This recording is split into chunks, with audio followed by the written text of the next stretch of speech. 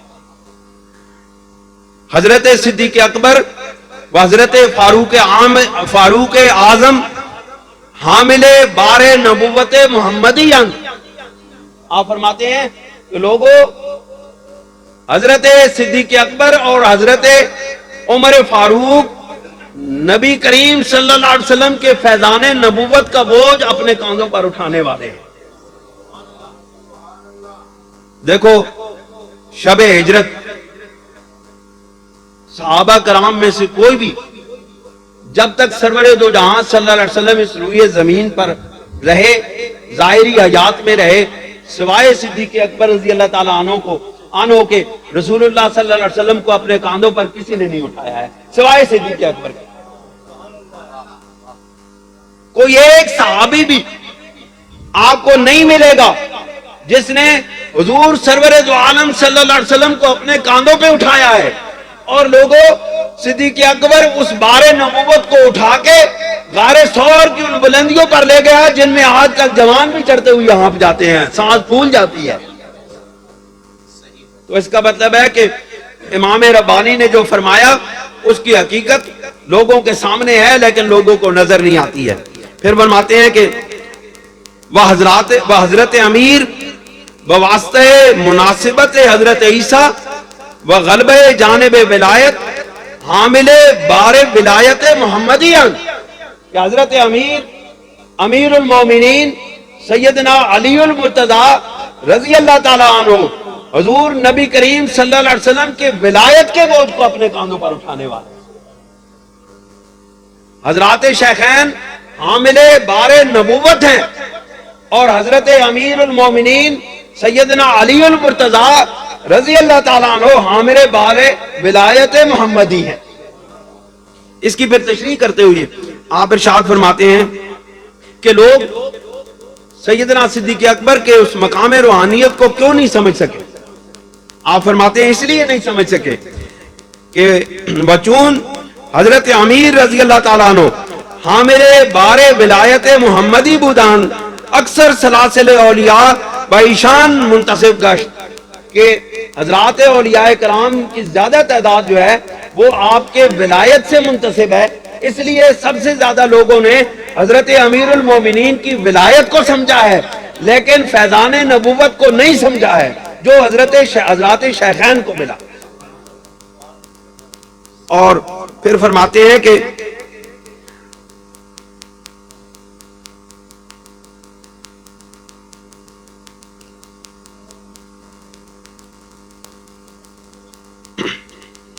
کمالات ولایت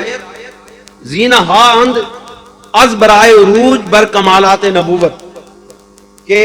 کمالات ولایت جو ہیں یہ کمالات نبوت پر چڑھنے کے لیے ایک سیڑھی کا درجہ اور مقام رکھتے ہیں۔ تو پھر فرماتے ہیں آپ، بس یہ آخری بات میں آپ کے سامنے عرض کرتا ہوں، اے برادر، حضرت امیر چونکہ حامل بار ولایت محمدی ہیں، محمدی علیہ السلام، کہ حضرت امیر المومنین سیدنا علی کرم اللہ وجہ الکریم چونکہ حامل بار ولایت محمدی ہیں، اس لیے تربیت مقام اقداب اور ابدال اوتاد کہ از اولیاء عزلتاً و جانب کمالات ولایت در ایشان غالب است، مفوض با امداد و اعانت حضرت رضی اللہ تعالیٰ عنہ، آپ فرماتے ہیں چونکہ حضرت علی کرم اللہ وجہ الکریم کو بار ولایت محمدی سے فیض ملا ہے، اس لیے جتنے دنیا کے اندر قطب ہیں، قطب الاقطاب ہیں، اوتاد ہیں، نجبا ہیں، نقبا ہیں، جتنے بھی ولی ہیں، ان کو جو فیض ملتا ہے وہ حضرت امیر المومنین کے قدموں سے ملتا ہے۔ پھر دوستو پھر فرماتے ہیں کہ سر قطب الاقطاب کے قطب مدارس زیر قدم کہ جو قطب مدار یا قطب الاقطاب ہوتا ہے وہ حضرت امیر المومنین کے قدموں کے نیچے ہوتا ہے۔ اور پھر فرماتے ہیں کہ صرف وہ نہیں ہے اس مقام میں شامل، بلکہ آپ فرماتے ہیں کہ بحمایت و رعایت مہم خود را سر انجام میں نمایت۔ یہ قطب اقداد اوداد یہ سارے لوگ جتنے بھی ولی ہیں یہ حضرت علی کی امداد اور اعانت سے اپنے امور تکوینی سر انجام دیتے ہیں، جو اللہ کی طرف سے تفویض کردہ فرائض ہوتے ہیں دنیا کے نظام کو چلانے کے لیے، باطنی نظام کو چلانے کے لیے، وہ حضرت امیر المومنین کی مدد و اعانت سے وہ سارے قطب الاقطاب اور اوتاد یہ سارے وہ لوگ سر انجام دیتے ہیں۔ پھر فرماتے ہیں حضرت فاطمہ و امامین نیز در مقام حضرت امیر المومنین رضی اللہ تعالیٰ عنہ شریک ہیں، کہ حضرت فاطمہ بھی اس کام میں شریک ہیں، حضرت امام حسن بھی شریک ہیں اور حضرت امام حسین بھی شریک ہیں۔ جس قطب کو، جس ولی کو، جس اوتاد کو، جس نجیب کو، جس نقیب کو جو شرف ملتا ہے، جو وہ کام سر انجام دیتا ہے وہ حضرت علی المرتضیٰ کی مدد و اعانت سے سر انجام دیتا ہے، وہ حضرت فاطمہ کی مدد سے سر انجام دیتا ہے، وہ حضرت امام حسن کی مدد سے سر انجام دیتا ہے، وہ حضرت امام حسین کی مدد سے سر انجام دیتا ہے۔ دوستو لیکن گالے ہوئے اتنے آ کے ذرا ایک نقطہ ذہن ایویں خلجان لوگوں نے پیدا کرتا ہے، وہ لوگ، وہ ہستیاں جو قطبوں کی مدد کرتی ہیں، جو تکوینی نظام، باطنی نظام چلانے والوں کے مددگار اور اعانت کرتے ہیں اور ان کی مدد و اعانت سے وہ امور سر انجام دیتے ہیں، لیکن وہ خانواد نبوت میدان کربلا میں بے سر و سامان بھی تھا، بے کس بھی تھا، بے بس بھی تھا، بے یار و مددگار بھی تھا، لیکن لوگوں کو بات سمجھ نہیں آئی کہ جو لوگ بڑے بڑے اولیاء کی مدد کرتے ہیں وہ بے بس بھی نہیں ہو سکتے، بے کس بھی نہیں ہو سکتے، بے یار و مددگار بھی نہیں ہو سکتے۔ کیوں حضور ایسی بات؟ سوال یہ پیدا ہوتا ہے کہ میدان کربلا میں یہ اس طرح کی بات، اس طرح کا واقعہ ہونا، اس کے پیچھے راز کیا ہے؟ وہ اللہ کے ولی، وہ مقام والے لوگ جن کے قدموں پر، جن کے قدموں سے ولی فیضان کی خیرات لیتے ہو،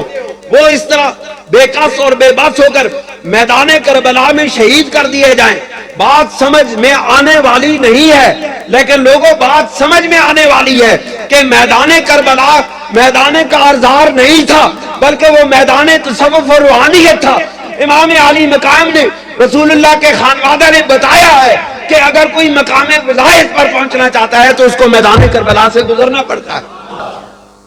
حضرت امام علی مقام قیامت تک آنے والے ولیوں کو یہ سبق دے گئے کہ اگر کوئی اللہ کا ولی بننا چاہتا ہے،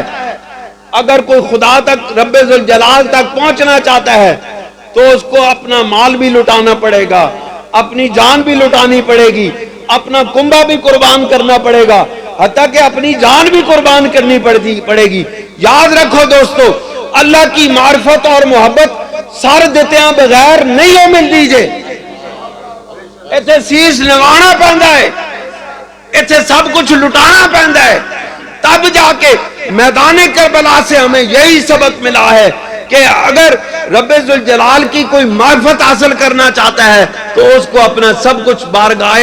الہی میں قربان کرنا پڑتا ہے اور سی کی آواز بھی نہیں آنی پڑتی۔ امام علی مقام نے سی کی تھی، روئے، پاک بیبیاں رویاں نہیں رویاں، وہ رون والے لوگ نہیں سی، وہ رون والے لوگ ہے سی نہیں، وہ رونا تو بزدل ہے، وہ کدے دلیر بھی رویا، کدے اللہ دے شیر بھی روئے، وہ بزدلہ دا کام ہے رونا، وہ تو اللہ تعالیٰ دے دنیا تے شیر سے وہ جدھر جاندے سی اسلام کی شمع روشن کر دے سی، وہ نہیں روئے، وہ کدے بھی نہیں روئے، انہوں نے ہنس کے جان دیتی ہے، انہوں نے ہنس کے سولیاں چڑھے، انہوں نے ہنس کے قیداں برداشت کیتیاں، وہ ہنس کے اپنے ہاتھاں تے اندر انہوں نے جڑے کڑیاں پائیاں ہاتھاں دے اندر، جڑے انہوں نے زنجیرہ پائیاں، انہوں نے در حقیقت اللہ رب العزت دی محبت دیا زنجیرہ پائیاں نے، لوگوں دنیا دی زنجیرہ نہیں سی، وہ عشق الہی دی زنجیرہ سی۔ تو انہوں کے پتہ ہے مقام کربلا کیا ہے، مقام بلا کیا ہے، مقام مصطفیٰ کیا ہے، لوگوں تمہیں کیا پتا ہے کہ مقام اہل بیت کیا ہے، مقام صحابہ کیا ہے؟ لوگوں اگر کوئی سیکھنا چاہتا ہے، اگر کوئی مقام صحابیت کو سیکھنا چاہتا ہے، سمجھنا چاہتا ہے، اور اگر کوئی مقام اہل بیت کو سمجھنا چاہتا ہے تو ان اللہ کے ولیوں کی بارگاہ میں آ جائے، اس کے بغیر اسے اللہ تعالیٰ کی معرفت بھی سمجھ نہیں آتی، رسول اللہ کی محبت بھی سمجھ نہیں آتی، مقام مصطفیٰ بھی سمجھ نہیں آتا، مقام صحابہ بھی سمجھ نہیں آتا، مقام اہل بیت بھی سمجھ نہیں آتا۔ دوستو دعا یہ ہے کہ اللہ کریم ہمارے سینوں کو روشن اور منور فرمائے اور ان بزرگوں کا فیض نصیب فرمائے، اور اللہ تعالیٰ اپنی رحمتوں سے نوازے، اور آپ کا یہاں پہ آنا اللہ کریم قبول و منظور فرمائے۔ جو جو آپ دلوں میں تمنائیں، دعائیں، آرزوئیں لے کر آئے ہیں، اللہ کریم ان پاک لوگوں کے طفیل ہماری آرزوئیں اور مرادیں پوری فرمائے۔ دوستو جو طریقت کے بارے میں تھوڑی سی میں نے یہ چند گزارشات لکھی ہیں، نور طریقت نام ہے اس کا، اور اس میں جو لوگ اس راستے پر چلنا چاہتے ہیں ان کے لیے تھوڑا سا سبق ہے ابتدائی طور پر۔ یہ باتیں ویسے کتابوں سے تو سمجھ نہیں آتی ہیں، لیکن چلو بندہ تھوڑا سا پڑھ کے دل میں دلچسپی پیدا ہوتی ہے، تو یہ میں نے آپ حضرات کے لیے یہ لکھی ہے، آپ ضرور اس کو پڑھیں۔ دوسری بات یہ ہے کہ جماعت خدا میں اہل سنت نے ایک واٹس ایپ گروپ بنایا ہے جس میں آپ شامل ہوں گے، اور اس میں روزانہ کی بنیاد پر اپنی نمازوں کی حاضری لگوائیں گے۔ اس کا فائدہ یہ ہے کہ آپ لوگ ریگولر ہو جائیں گے نماز۔ جی ایک دلچسپی پیدا ہوتی ہے کہ میں نے آج اتنی نمازیں پڑھی ہیں،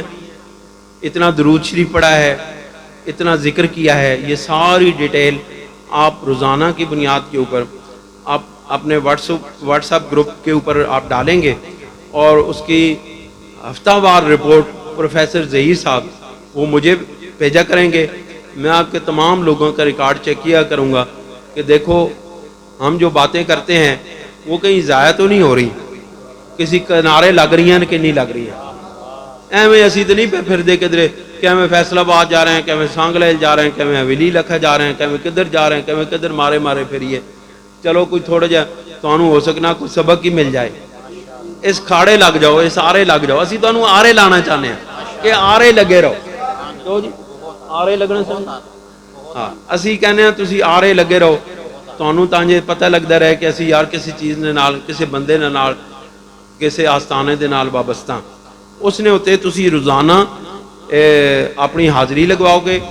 اس ہوتے بالکل دیانتداری نہ لکھو گے کہ میں نے اتنی نمازاں پڑھیاں نے، اتنی بار درود شریف پڑھیا ہے، کم از کم 1000 بار درود شریف روزانہ پڑھو، سمجھو، اور ذکر الہی کرو، جنہوں لطائف دا ذکر تلقین کیتا گیا وہ اپنے لطائف دا ذکر کرن، ٹھیک ہے، اور اس طریقے نال اپنے روحانیت دے انہاں بابیاں دی بزرگاں دی فیض حاصل کرن۔ اللہ تعالیٰ سانو نیکی دے عمل دی توفیق عطا فرمائے۔ اگر اس دی تفصیل پوچھنی ہوئے تے